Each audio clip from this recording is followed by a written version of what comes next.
next up, we're changing tack, and we're so excited about this spotlight session. As Richard mentioned earlier, 2 students from Woodlands Primary School in Invercargill and their teacher will be telling us about their winning 2021 Why Does Money Matter competition entry. They'll share with us how they spent the winning prize money, give an update on how their worm farm is going, and share their thoughts on why financial education in schools is so important. So please all come up to the stage and do give a wave when you hear your name. Karen Copeland, teacher at Woodlands Primary School. Blake Mitchell, Woodlands Primary student. James Houston, Woodlands Primary student, and Megan Tuckerman, facilitator, Fidelity Life.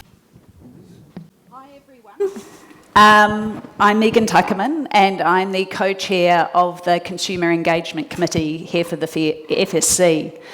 At the Consumer Engagement Committee, we look at how we can help improve the understanding and financial capability of all New Zealanders, whether you're young, old, or somewhere in between. Back in 2021, we held the Why Money's Matter Challenge, and what that was is we invited schools and individuals from throughout New Zealand to make a video, a TikTok, a song, a dance, anything that answered the question why money matters.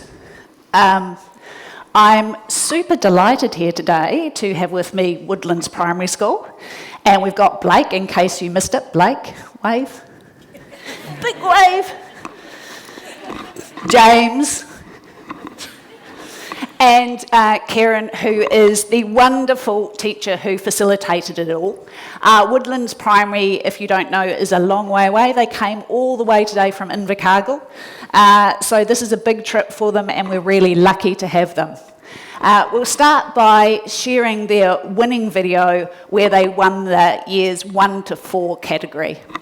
If we can cue the video, would be fantastic. Why does money matter? It helps our worm farm, of course. I thought this video was meant to be about money, not worm farming. Oh, it's so much more than that. Let us explain how our worm farm business has helped us understand why money matters. Here are our top 5 reasons. Goals. To achieve our goals, we use the 3 money jars system. The jars help us to plan where our money goes. We can see our money growing, and this makes us very excited. We have learned that it's very important to not spend all our money once we get it. Instead, we have learned to save some of our money, and that having a plan for our money is a good thing. Choices.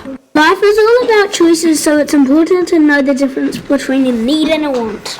The expenses jar pays for our needs, and our saving jars pays for our wants. The worm farm needs compost, hay and lime to keep it running. Our wants are more gloves, overalls and a sink with running water.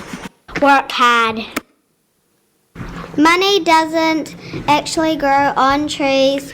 Instead, you have to do the mahi to earn it. You have to work for it. We have to put in a lot of mahi in order to keep our worm farm running smoothly. Here are some examples of what we have to do.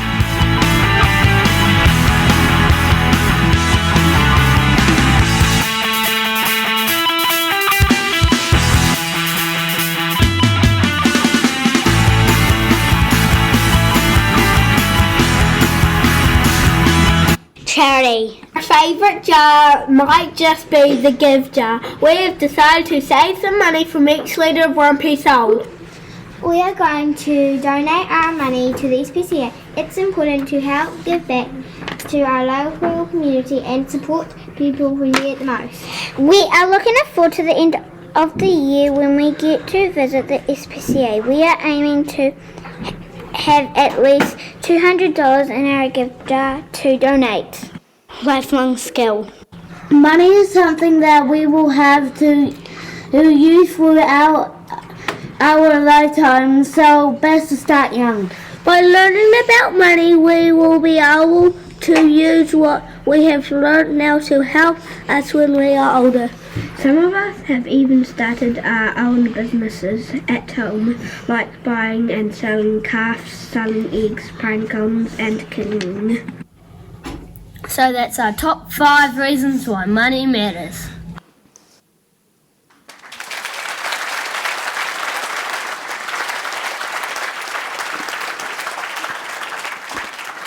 I always love watching that video. It brought a huge smile to our faces, as you can imagine, when we were judging it. And we're just going to ask a few questions of the boys and Karen. So, Karen, can you tell us a little bit about Woodlands Primary? Yep, sure thing. We're a small rural school about 15 minutes north of Invercargill. If you're going from Invercargill to Gore, you go through a township of Woodlands, and we're a school of roughly 100 students, and we've got 5 classrooms as well. And we're quite lucky that we have a 6th classroom that we call it, which is our outdoor learning area, where our kids go down and learn all about the environment as well. So we're quite lucky at Woodlands. And the Why Money Matters Challenge, can you tell us a little bit about it, why you entered? Well, every time a crisp $20 note came these guys' way, the eyes would light up and they were so driven by it. So I actually saw a social media post, and so did another parent, and she said, well, you do lots with money in school, maybe this is something you guys could do. And then I pitched it to these guys, and they were like, well, if we won, they could do so much to help improve their worm farm, because we did need a little bit of money to get it up and going to the way that they would like it going. Yeah. So, boys, Blake, how old are you? 8. 8. Doing so well up here. And can you tell everyone a little bit about your worm farm? So what is it? What's it look like? How many worms? Do you know how many worms? Not really. Not really. We collect worm pee out of the bottom of it, and there's roughly about a couple thousand worms in it. And James, what about you for the worm farm? So how long have you been, how long since you've had the worm farm? Yeah, 3 years. 3 years. Yeah. And how do you look after the worms? There's scraps, like there's scrap buckets outside our classrooms where we put apple cores and stuff that the worms can eat, and then we collect them on a Friday and put them into a bucket and give them to the worms. And you know what? I forgot to ask you a really important question. How old are you? I am 9. You're 9. Oh, you're just that little bit older. So we've all heard about from Karen the Why Money Matters Challenge and why she wanted you to enter.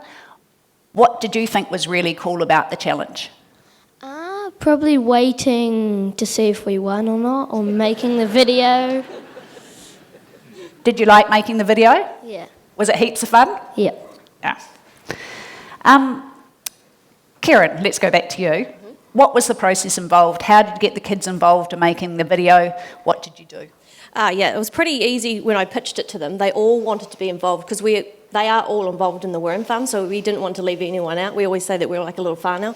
So everyone had a job, so there was some who just loved being in the limelight in front of the screen. So they had that job. There was people who were really good at doing the artwork or taking the photos or being behind the scenes doing the video or the stop-go animation where they filled the jar up with money. That took a while for them. They had to take a photo every time they put money in or a coin, they took a photo, and it was like hundreds of photos just to make that short little clip. So they were just keen to lap it up, and I was basically just the facilitator. They came up with all the great ideas.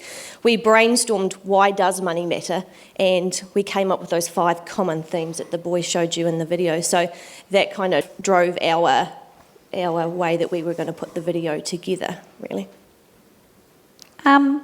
Blake and James, what did you find most fun when you were doing the Why Money Matters Challenge? Probably making the video.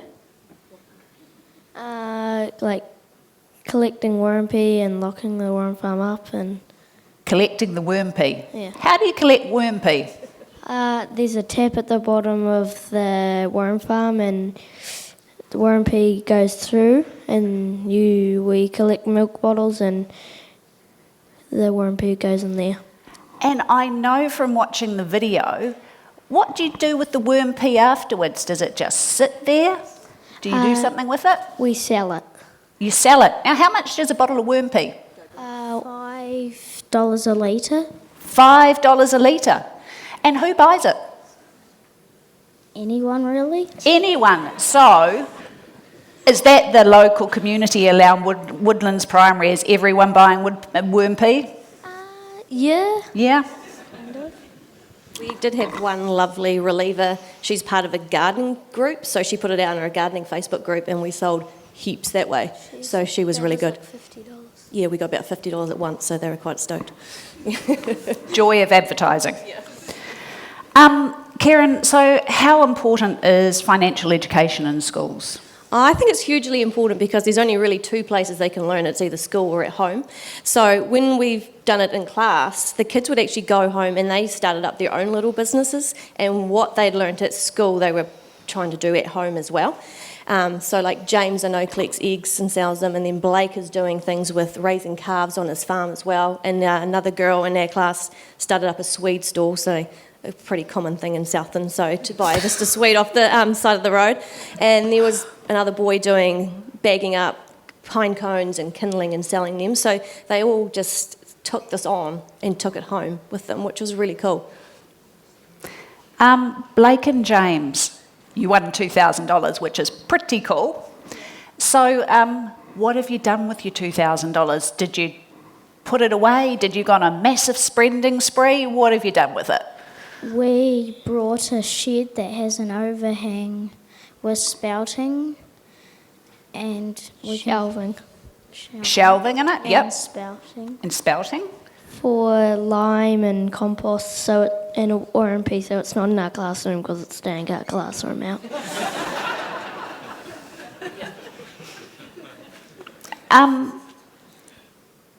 Karen, how did making the video and entering the competition help the children understand why money matters? It kind of brought to their minds why it matters, because they were just doing this naturally in class and they didn't really think too much of it. So when we made the video, they're like, oh yeah, we do a lot with money and this is why we do it. So, and it was to teach them that money is a lifelong skill. They're not just going to do it at school and then forget about it. They're going to have to use it throughout their whole entire lifetimes in many different shapes and forms. So it was just a good way to start young, to learn some really basic money skills, like not to spend it all at once, wasn't it? We needed to save, and then if we had like some goals that drove where our money was going to go. So we kind of had, in a way, a bit of a budget, so we thought the spending was a priority for us. So that's what we thought were the top ones, weren't we, boys? So Blake and James, what's next for the worm farm? What are you doing with it now? We might get a sink maybe, or a sign out the front for like people who are driving past if we could sell it to them. Yeah. And here we go, here's the open mic opportunity to say anything you'd like to about the Why Money Matters Challenge or your worm farm. Like buying lime and getting it, and yeah. So this year we're also running the Why Money Matters Challenge on the topic of good money habits, and again we're encouraging children throughout Aotearoa to make their video, TikTok, song, dance, whatever they're feeling like, and entering it. We are going to ask for your help. So I'm sure you all have friends, families, neighbours, local schools, perhaps your own children. If you could encourage them to make a video and enter, would be fantastic. We can't wait to review the wonderful entries that we know are coming in already. You don't have long though, because the competition closes on the 30th of September, so just over a week, so you might need to get that pushing happening really quickly. You can find more information at moneyandyou.org.nz. That's the end of our little segment, and I'd like you to big thank you for Karen, Blake and James for coming all the way from Invercargill to join us today. Thanks. Ka mo te wehi. Eco-warriors with financial nous in the making.